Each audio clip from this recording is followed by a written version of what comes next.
Yeah, Yeah. we are officially live right now. You want me to do the intro or because Absolutely. This one is all on you, hon. All right, hello, my name is Erica. I'm the Dyslexic Treki. I will be leading the conversation. I'm here with my sister Katie on her channel, Katie's Corner in Space. This week we will be talking about pride in and LGBT issues and the way they're depicted in Star Trek and how they've been used over the years. Fantastic intro. My name is Katie. You are at Katie's Corner in Space. My special guest, the dyslexic Trekkie, understands this world way better than I could ever pretend to. And so I am turning over the channel to her for the next 30 minutes. Computer set I a will timer say for 30 minutes. I will say that Katie is more like Jadzia and the Klingons. She says she appreciates the culture. She has a better understanding than she realizes. I'm going to be starting off. I picked a few topics, but there's quite a few that we could do. But there's some things that I've seen talked about in the last year, and a couple of things I've never really seen talked about a lot.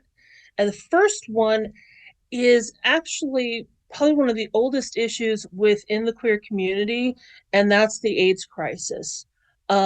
In Enterprise, there was one of the stories to Paul develops a um, condition associated with her being forcibly mind melded at one point, and the way the Vulcan community treats it as well, you did this to yourself and now you have to live with it, was an intended allegory for AIDS at the time.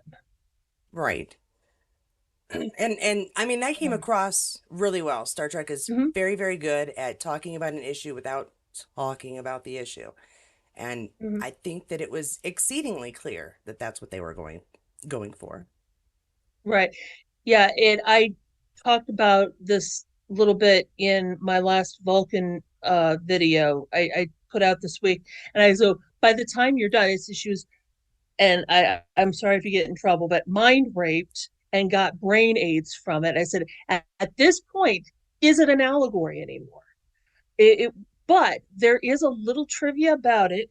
This was an adapted story from a TNG rejected episode, and I it did hear was that. updated. Yeah, it was updated, and in and part of the reason why it was rejected wasn't for the AIDS allegory, but there was a moment when Riker talks with one of the junior officers and says, "How long have you and your boyfriend been together?" And he says, "Since the academy." And it Okay. was the recognition of a gay couple on the Enterprise that was just that one step too far. Seriously? Because what was it, Dean Ackman, the one who harassed Terry Farrell, Yeah. Yeah. he was very homophobic. Oh Gene wow. Roddenberry wanted queer characters from beginning of TNG. He was asked about it and said absolutely. He lost the fight. Yeah. Well, we were working towards it, but it was the 80s. I mean, we weren't quite Yeah. there as far as network television went. Mhm. Yeah, I always wonder what it would have been like for if it would have had to been a major character, wouldn't have had to been one of the primary people. It could have just been somebody we occasionally see who's talking about his boyfriend or her talking about her girlfriend. That would have been enormous because there were no positive queer characters at the time. Anyway, I get off No. topic very easily. No, that it's still on I just topic. Yeah. So I can't remember who made the decision, but when they were looking at old episodes and they were trying to figure out storylines to follow, somebody had pulled that up and said, "Okay, we need to do this," Okay. and readapted it for Enterprise, which again, it was huge. Um, We're there was talking a demographic. like more than a It was decade later, 15 years ish. Yeah. There was in one of my classes was on LGBT history, and we had gone to some conference for the class, and this lady was showing the demographic of the spike. in queer representation from mom and dad's generation to our generation, and then the Okay. new youngest generation, and how it's doubling every generation. And the lady goes, we don't know why this is happening. Maybe it's just because people feel safer. And this older guy raises his hand and says, maybe it's AIDS. They died. We have we have a generation that probably 80% of them just didn't survive Yeah. into their 30s.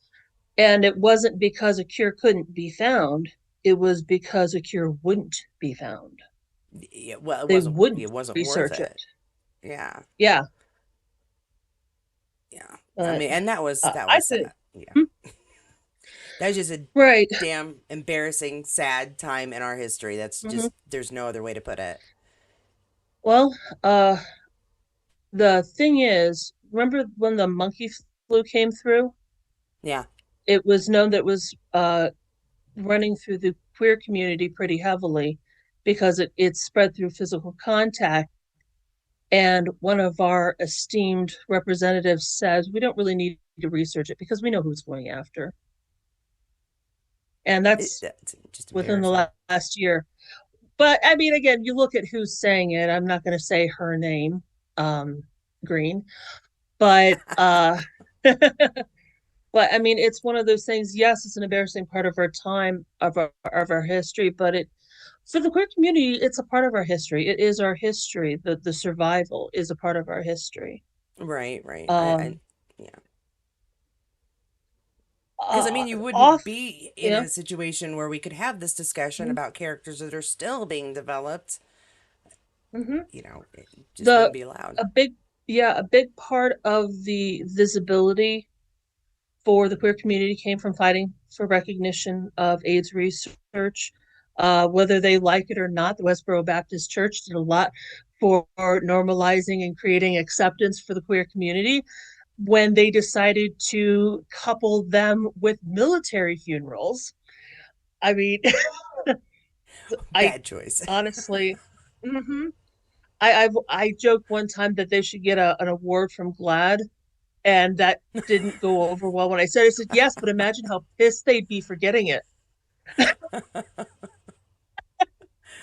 So, Oh, yeah, the next one I have is something I want to talk about next year for Pride, and it's Quark and Profits and Lace. In the show, it's played off that he fully transitions to female, they do. but I I count him as rewatched that drag. one today. Yeah, The only reason I'm he interrupting you is because there is a mhm, part absolutely. where Lita Hmm. says it's a very delicate procedure. So there was a procedure. It wasn't just Hmm. like, and he had to learn to put on eye makeup. So go ahead. I will not interrupt Yeah. again. Well, say the only I counted it as drag because he goes back to being male. Trans people don't get to do even and it's an extraordinarily rare situation for a person to go to transition back. Usually it happens because of pressure from their family, Yeah. not because they said, oh, I was wrong. That Right. is like, I think 0.08% of people who transition. Um, but they can't exactly surgically transition back, and he does. So I'm counting it as drag because he did eventually get his hormones back to, and did it within like a day. As Yeah. delicate as it was, he did this in a period of a week. But the thing I always think about when I consider, and it's ironic that this is Quark, the biggest thing within the queer community the drag is known for is fundraising. Oh, true, true. They Yes. they put on huge shows, and yes, it can, when it's adults it can get very sexual, but honestly, they're just dancing around a dress up and taking tips, sometimes for themselves, sometimes for promotions. But Cork does it for a cause. He Yes. does For it to equality for gain, women. exactly, which is the weirdest thing for Cork to be doing. But in a way, honestly, you can't get more iconic to drag identity than going to extremes to help promote a worthy cause. That's a really good And point. that's why, yeah, I mean, I remember in oh, what was it called? What We Left Behind, the The documentary DS9 on Deep Space Nine. documentary.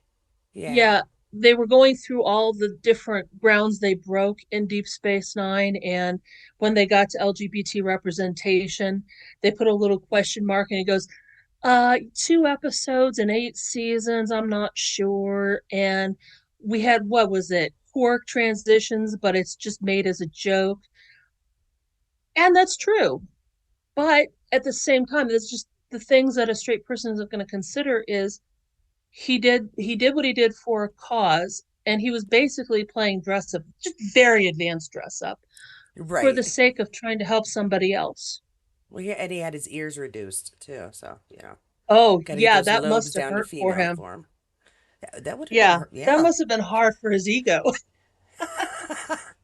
Well, Yeah. and in a different turn, and I didn't get a Mhm. clip of this, but you remember earlier in DS9 where a woman Ferengi is in male drag Yes. to work at Quarks, or Hmm. yeah, to work at Quarks to be able to make profit, and that's Hmm. not the same, but it is. It's interesting because there's a historical basis for that. Within early, like, there's a lot of people in history that we can't really say whether they were drag or they were just doing what they had to. And I True. wish I had thought about this beforehand.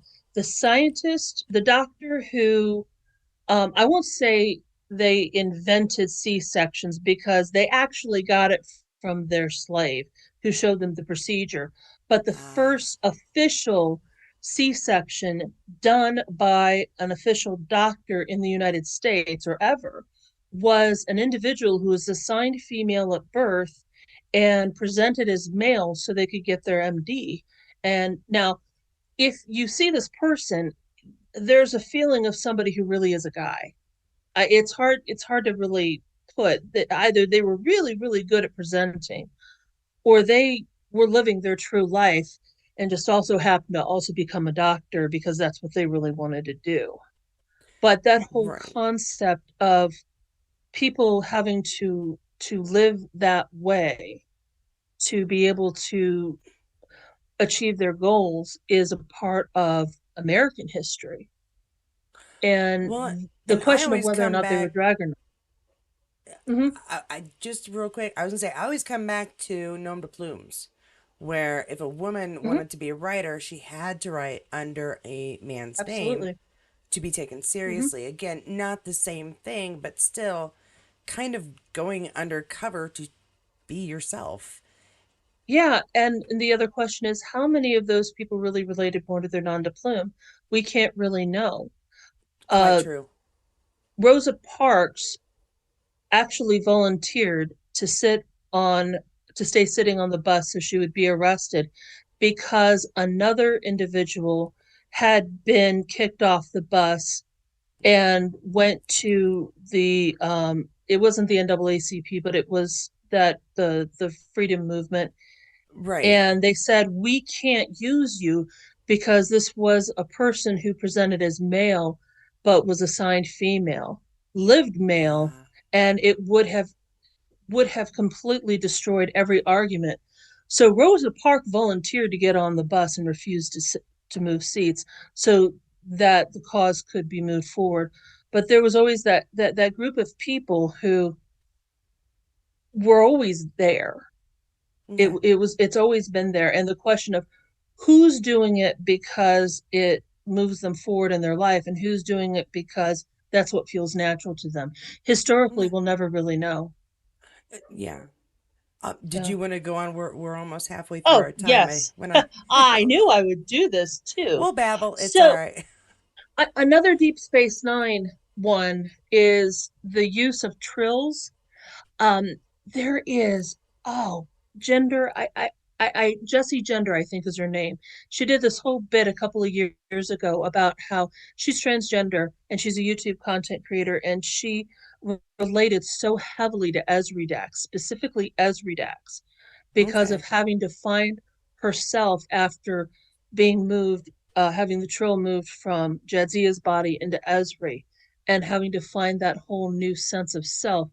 And Terry Farrell has said that she really values that association and she wanted that association with the Trill community for trans people, because when she played for when she first comes on as Jadzia Dax, she had only gotten the symbiont a short time prior and was Right, trying right. to adjust. That's why she's a little more contained in the first season as opposed to the second. At least that's the retcon.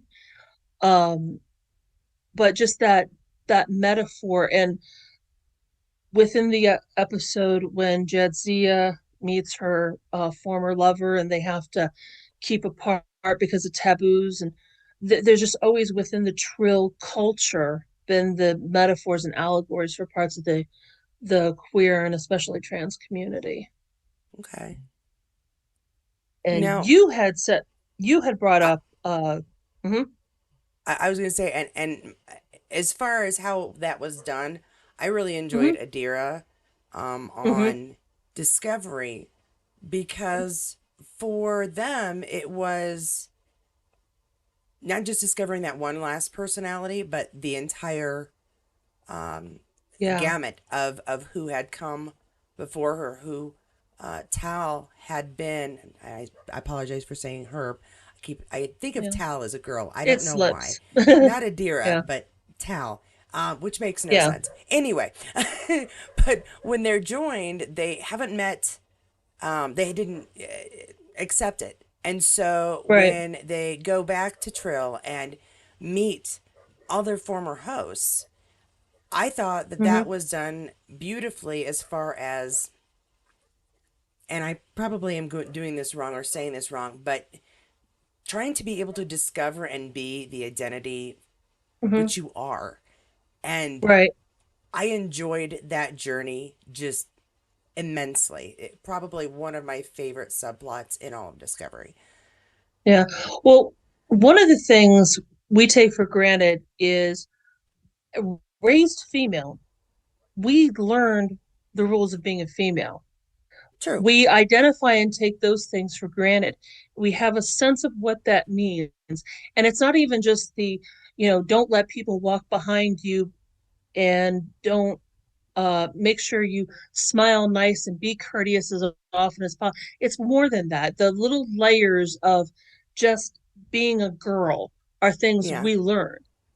Yeah. Um, a lot of the friends that I've had who've transitioned, either transitioned from female to male or vice versa, learning those little subtleties that we just take for granted that we know because we were raised with them. It's hard to figure that out, and then to and it's part of the reason why you'll see a lot of times within trans women the hyperfeminization, partly because they're afraid if they let a little of whatever masculinity is in their personality out, then everybody's just going to say, well, you're a guy. So they try to Right. suppress that, even though all women have some masculine traits, all men have some feminine traits. That standard is there. But Yeah. one of the things with Adira going through this, who am I? What does this mean? What is my history? That does a really good metaphor for that, figuring out what it means. Yeah. Yeah. Again, I can't relate. That's why you lead this. Mm-hmm. But not being comfortable in your skin, I think, is very relatable Mm-hmm. regardless. We all go through that, but it is a completely different side of the coin when you look at your body in the mirror Yeah. and nothing looks like who you are. And I can't imagine that other than the fact that Mm-hmm. I feel like I'm a 5'9" thin woman who has never had children and does not have any stretch marks. However, there's no amount of Yeah. transitioning that is going to change that. Yeah. But you But that's still a had, yeah, yeah. right. But And the difference if is you, between, yeah, I'm I gonna was cut going to you off say the again. difference. I'm shutting up. Yes. No, I was going to say the difference between you making that joke and the people on the right making that joke is that those aren't the same thing. No, not even close. No. Exactly. Yeah. But I like for someone who was identified as male at birth, but self-identifies as female, the urge Hmm. to maybe not just be a parent, but to have children. Um, Hmm. I can't imagine feeling That like that's is something one you of, should be able yeah, to do, and yeah. not having that option. So that's the It, closest thing it, I can relate it to. yeah, it's something, honestly, I think it's an age thing because a lot of the trans people I know who's closer to our age, that's one of those things that really hits hard. But I think there's also a stronger sense that babies come from your body and adoption is a last resort. Oh, younger trans people, it's like, I'll just adopt if I want to have kids. It's not that big of a deal. There's kids out there who need parents, and I can be a parent to them. And it's not 100%. Um, Whenever something comes out about scientific research on uterine transplants, the trans community goes nuts. And Good. I would love for it to happen just because I know how much it would mean. Yeah. At the same time, there's a lot of kids out there who could use a good home, and there are a lot of good people who could be good parents. It Um, works both ways. yeah. There's a whole nother Hmm. issue that I think would help out with that. But we're not here to talk about political issues. We're here to talk about the next Right. good representation. Exactly. So go for it. Honestly. So honestly, that was who I had. But um one of the things you had chosen, and I'm terrible with names, the Doctor for Discovery. Yeah, And Stamets and Colbert. thank Um, you. no, you're Um, fine. it's interesting because I see in my last year's Pride video, I got a lot of people who were like, yes, they're just trying to make all the gay people into heteronormative relationships and voyeuristically watching them brush their teeth. And there is a little of that, but I think, and there's a little bit with Adira and Gray, that of course we have to pair off the queer people. And I, as a person who is chronically single, like, Sorry. I haven't dated since I finished since I began my last degree. It would be kind of nice to see a few just single queer people who aren't the, yeah, Yeah, widowed. I completely But agree. mhm, just because there are some out there who are probably still just living it up and partying on their leave time and not taking things seriously and not looking for a relationship. But I think it's always aspirational. They're aspirational couples, Yeah, because which and the I reason get. for the longest time, for 20 some years, my very favorite Hmm. couple, if there is a favorite couple out there, and my warning is blocking me.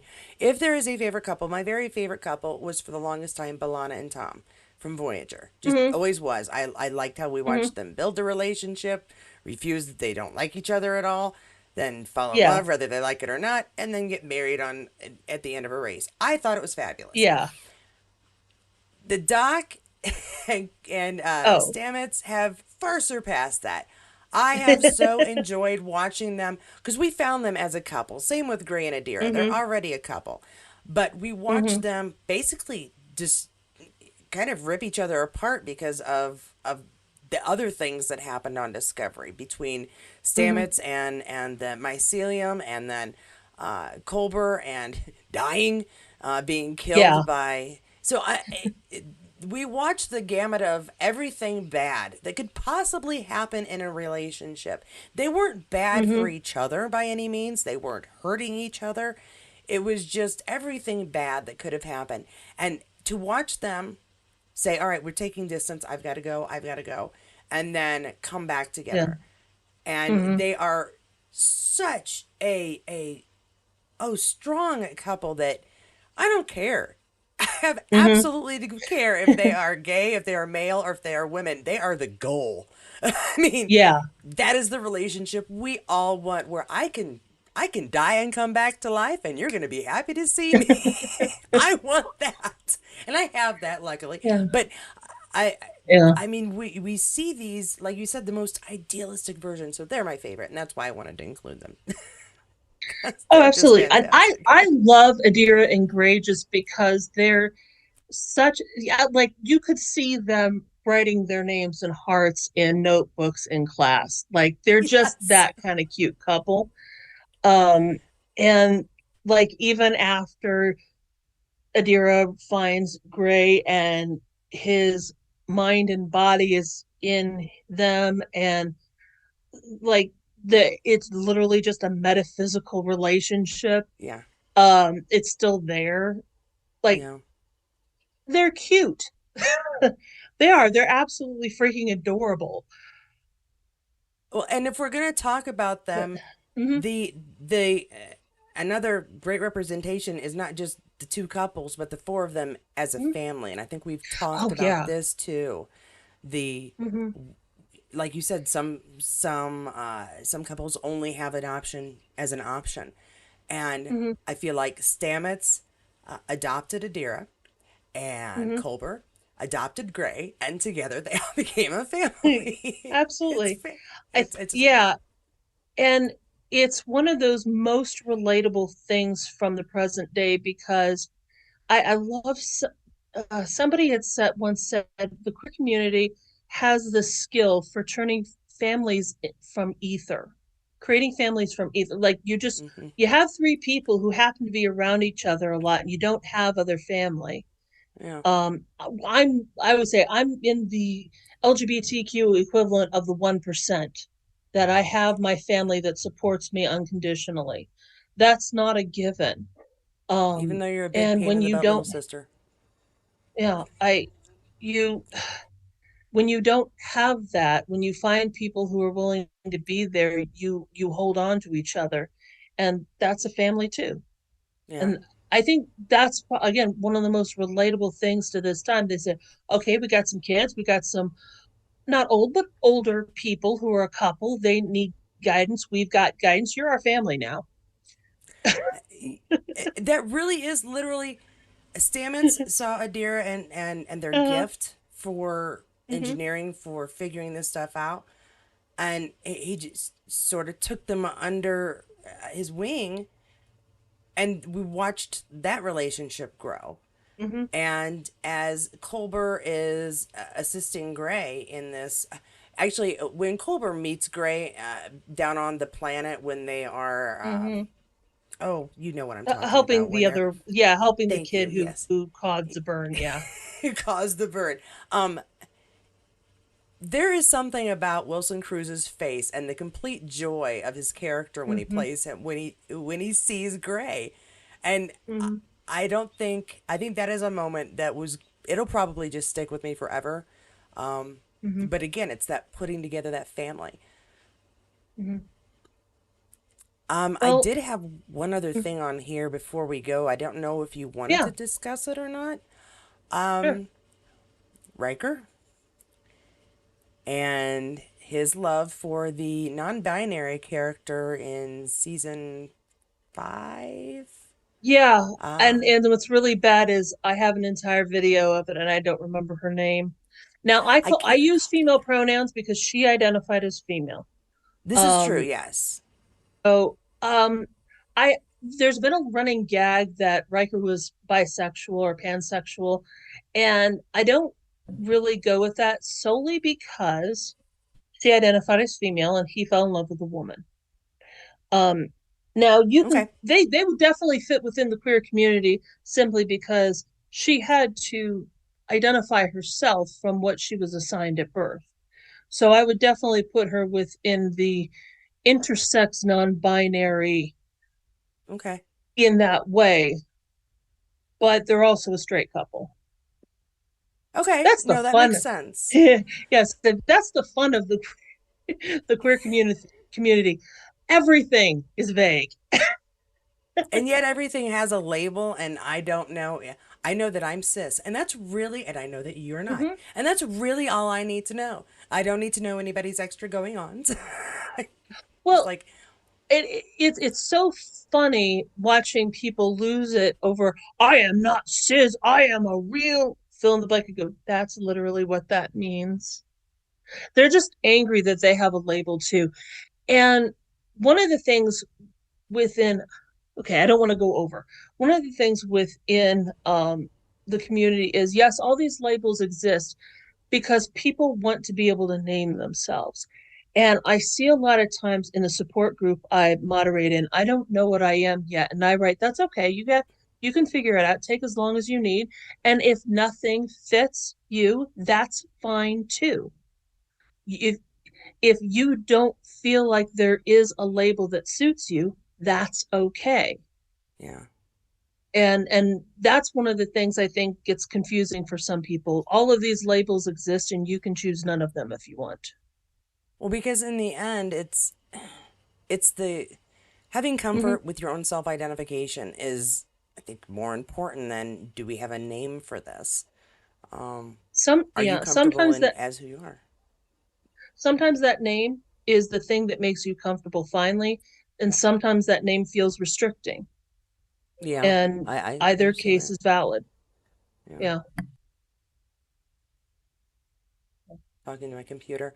There is one slightly controversial thing that I think I Mm-hmm. have like half a minute to say. Um, Yeah. as the annoyingly straight person in the conversation, I have one problem with Star Trek and what they've done in representation, and that is when Yeah. the movies came out and they decided that Sulu was gay. Now, Yeah. I don't have a problem with gay characters. I kind of love some of them. However, George Takei played a straight man, and to just sort of say we're going to make him gay, if they did that with someone who was gay and played a straight character and decided to make them Yeah. straight, that would have been insane and people would have gone crazy. I'm only upset about it not because he's gay, but because that's not the character that he is. He And was. because you change timelines doesn't change who he was. Here's You know the what I thing. mean? I get it, and Sulu agree, or George Takei agrees, but I make one argument. And I'm Sure. gonna say this fast. Watch the series and tell me the difference it makes. No, it makes absolutely no difference No, except to no, the man who what I was mean playing the part. is there's no point in any storyline that actually is dependent. Like he never even mentions a girlfriend ever. Yeah, I So completely it, agree. I it's completely like agree. if they were going to do it to somebody, his was the one to do it to. However, I also get the reason why people have an issue. We're about to go. Of course, I have Yes. to get the last word real quick. The only reason I have a real problem with it is because there were some Mm-hmm. flirtations on the original series. No, he never had a girlfriend, but he always flirted with girls. The few times he did it, it was with girls, Yeah. and that's all Yeah. I have to say about it. How,